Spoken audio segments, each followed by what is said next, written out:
Welcome to Angola. This southern African nation is attempting to emerge from the shadows of its past and carve out a new economic identity in the region. The oil-rich country now wants to become a destination for global commerce and is making huge investments to do so. Join us as we highlight some of the huge steps it is taking in the aviation and energy sectors and see what the country has to offer those who want to make their next stop in Angola.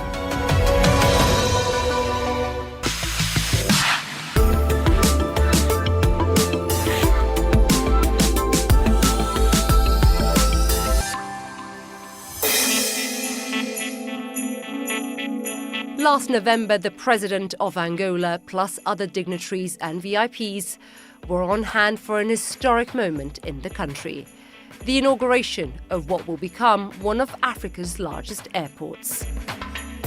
Named after Angola's first president, the Dr. Antonio Agostinho Neto International Airport sits on 43 hectares east of the capital, Luanda.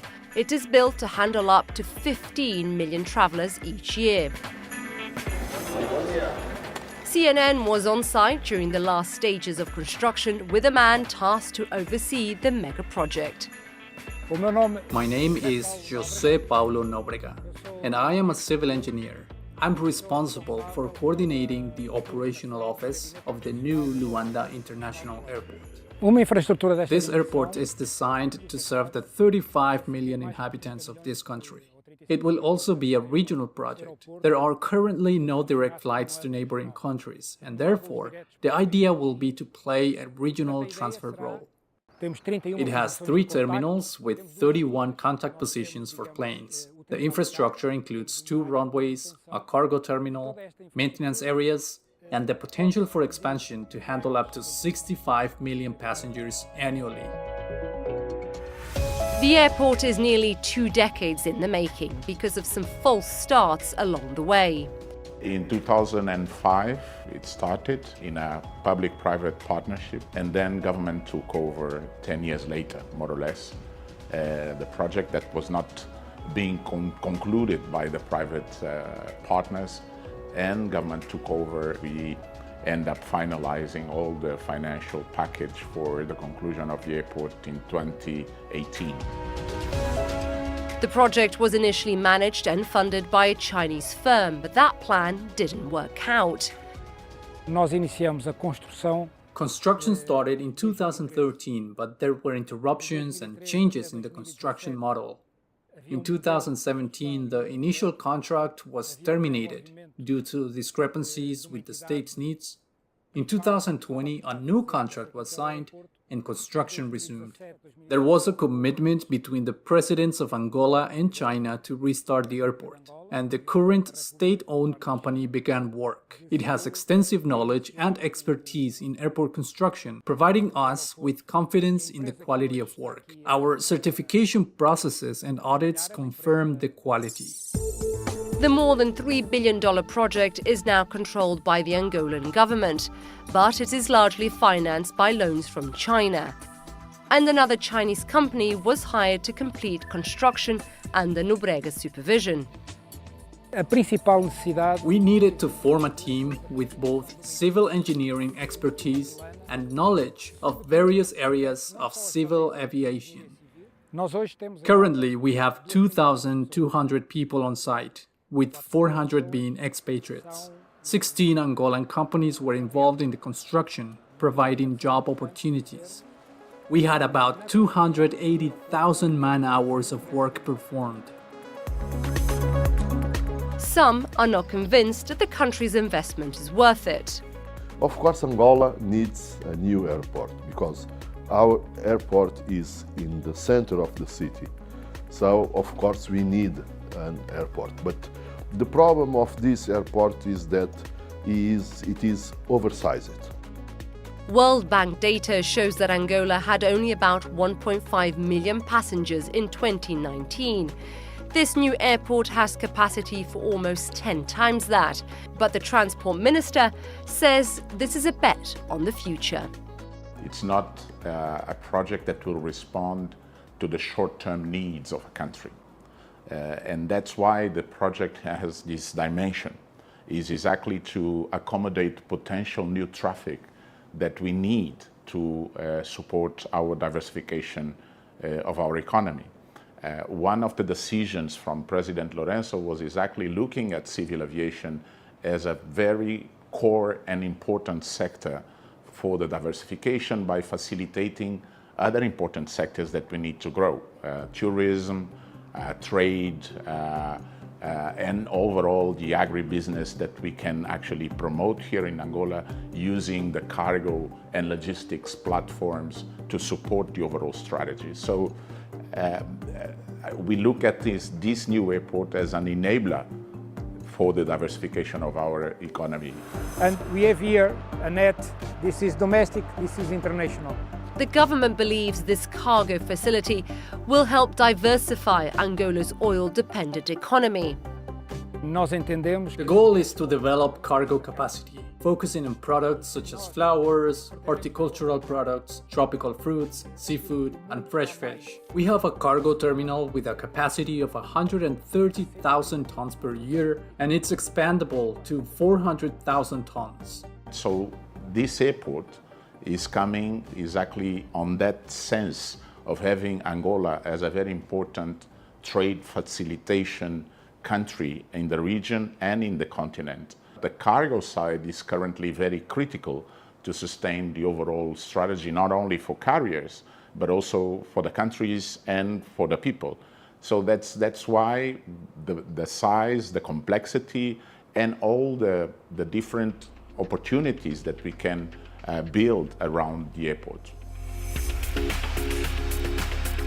There is also hope that the airport will create jobs in the country, which suffers from high urban and youth unemployment rates.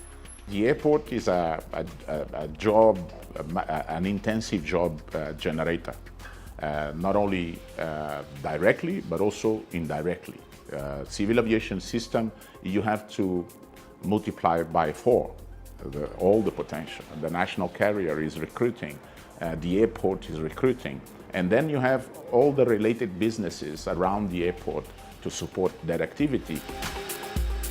But critics say a lot of work will need to be done for this project to reach the potential the government is hoping for. The potential of job creation and etc.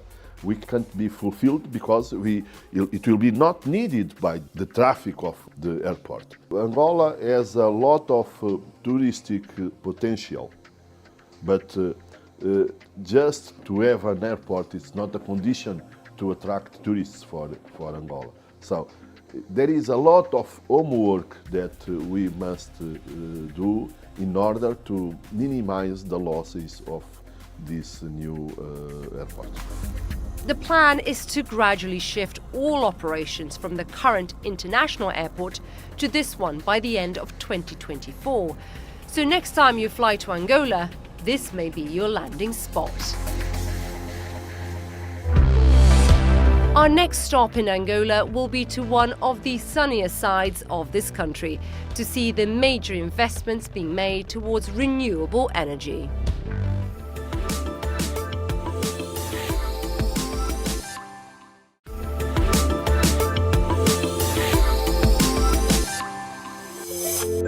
About 600 kilometers south of Angola's capital, Luanda, you'll find a shining example of the country's future in energy. The Biopio solar plant is located in the Biopio region. It has an installed capacity of 149 megawatts. It has 509,040 panels installed. This is one of the largest single solar projects in Africa and just part of Angola's $650 million investment towards solar energy. In the Benguela province, there are 2 solar plants, one in Biopio and the other in Bahia Farta. The one in Bahia Farta will produce up to 96 megawatts. The Angolan government aims to make their energy mix more robust and more green by 2025. The majority of their power currently comes from hydro plants as well as fossil fuels. Solar energy is undoubtedly, after hydropower, the source with the most potential in Angola and generally in Africa. It also has the most competitive costs in terms of capital expenditure. Renewable energy resources in the country provide a potential capacity of about 55 gigawatts. Currently, we're exploring just over 10% of this capacity. We plan to produce 18 gigawatts from solar. The US-based firm Sun Africa helped Angola get the funding and resources for the project. They believe fervently in the ownership of these facilities by the state-owned utility. They want to have control over their own electricity production, which of course is something that you see sort of across the board in Africa at the very least. We arranged financing through SEK and EKN, Swedish government financing direct to the Ministry of Finance in Angola. We reached financial close during the height of the pandemic, which was very difficult. Almost immediately broke ground in 2020. Most of the installations at this point are fully operative. We can see the quantity of power that we are giving to the grid. Okay, for example, at this moment we are giving 86 megawatts is what we are injecting to the grid. Solar power is a relatively new concept in Angola. Even the director of this site, who works for the government-owned electric company, is learning new skills. My career started with hydroelectric power plants and gas turbine power plants.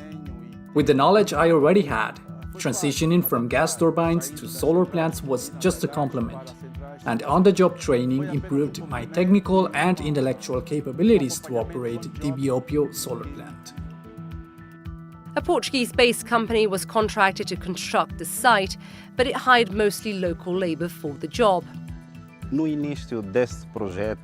This is my first project integrating a solar plant. It's a challenge that I accepted, that I agreed to participate in, and it's really been very beneficial and productive for me. At the beginning of this project, we had a total of about 700 people participating. 85 to 90% of the personnel were local labor. Many of the workers who live in the nearest community to the plant came here with no experience at all. We had to teach them from the beginning how the construction of this plant is done. Of course, many people gain experiences, but in various fields.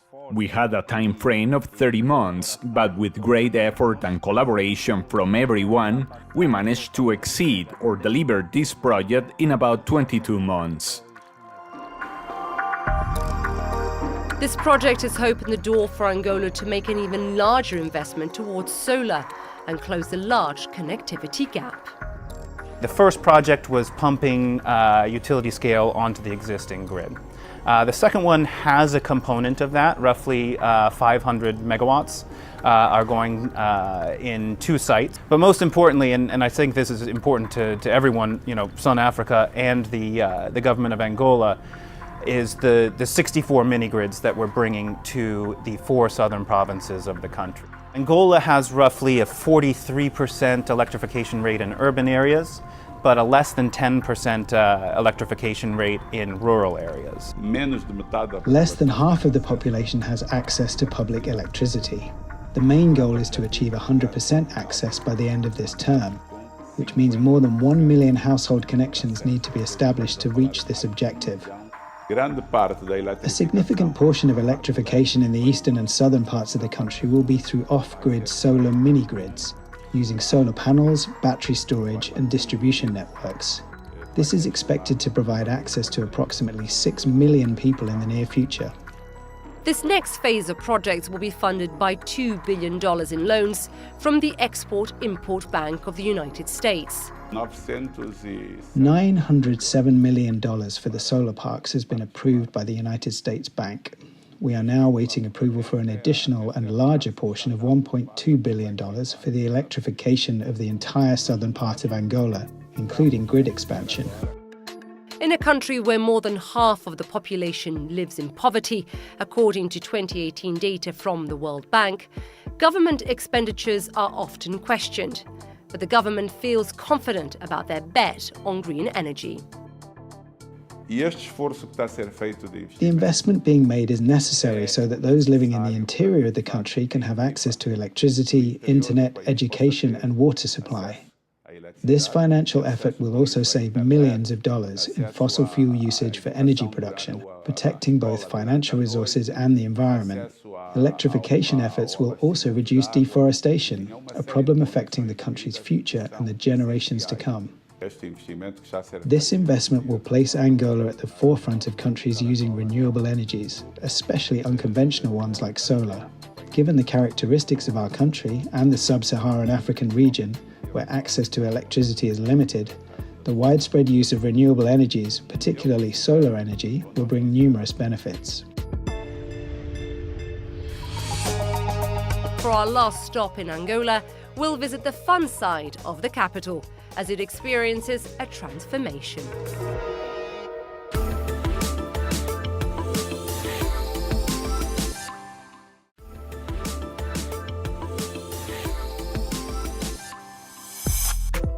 In Angola's capital, Luanda, there are plenty areas for business. But a nearby strip off Luanda Bay is where both locals and tourists go for fun. It's called Ilha de Luanda, or Luanda Island. Everybody who lives in Luanda comes on Luanda Island. It's natural, you see. We come with our father. We start come with our fathers, and then we come with our sons. This is a place when everybody comes together. Thor Simões is a local street artist trying to make sure that people who visit the island get a dose of Angolan history. Behind me, we have a mural that I made to celebrate our culture. We have here 27 artists. The selection was not easy to make because the idea is to put these 27 artists to represent more artists that influence our culture from the 15th to the 2000. If you put a message that we put on this place, help young people to see where we come from, to learn about our roots, to see more where we are going. I remember in my early times, we come here from the morning, everybody on the house. Now, we still have this, but it's more like, okay, you have clubs and restaurants in some places a little bit expensive from early times. It's a little bit different, but it's still good in the same. That sentiment is best illustrated by the beaches here. On the weekends, you can still see parts of the beach packed with locals having a great time. But in the past 5 years, posh beach clubs like this began opening on the strip. When we opened, things started off well, but then the pandemic came. Unfortunately, we had the house practically closed for about 2.5 years. After that, people gradually returned to normalcy. We have a large number of expatriates who come after a busy work week to enjoy the space. We also have those from the local community, Luanda, who come here to relax and enjoy their Sundays in safety. We have a beach club which has a swimming pool. For meals, we have a restaurant. We have 5 hotel rooms upstairs and 2 more downstairs. All leisure facilities are available here.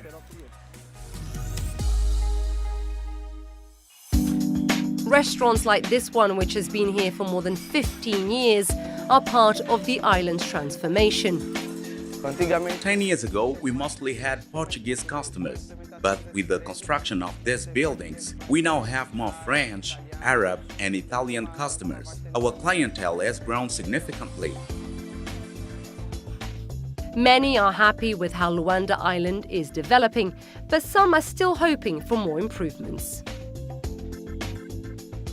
The island is perfect just for our view. That's our view. It is beautiful, right? But it's not enough to just have a beautiful view. We need to have good roads. We need to have everything else that we unfortunately lack. But I think we are progressing. Today, the waterfront is better maintained. We are taking some slow steps, but we are taking some steps forward.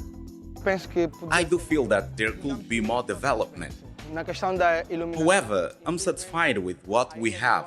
Regarding lighting, though there are still some dark spots on the island at night, which can cause safety concerns.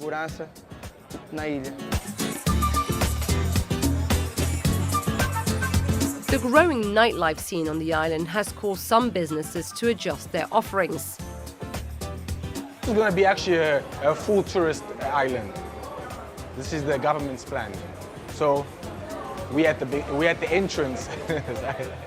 This was one of the first bars on the strip, but recently expanded to a full restaurant. We're trying to do something different. At the moment, we're the only restaurant where you'll find a butcher inside. So how can I say it, upgrade. That's perfect. Here, they are all about experimentation, as they try to introduce patrons to new things. When people go overseas, they smoke. So why not bring it here?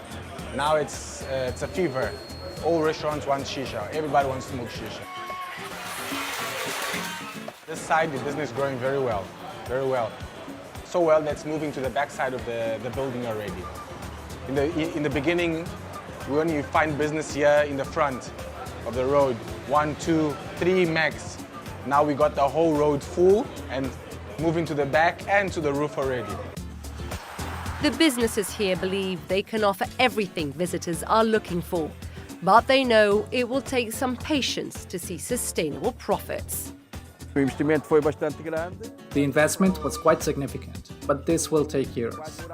And now, with the difficulties caused by the high currency disparity, people's purchasing power has been reduced, which will affect our return.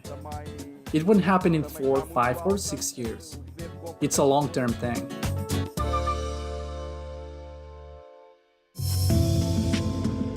With each bold investment and every new opportunity created, Angola is hoping to pave the way for a transformative future. Only time will tell if their moves will pay off. But if this country is your next stop, you can judge for yourself.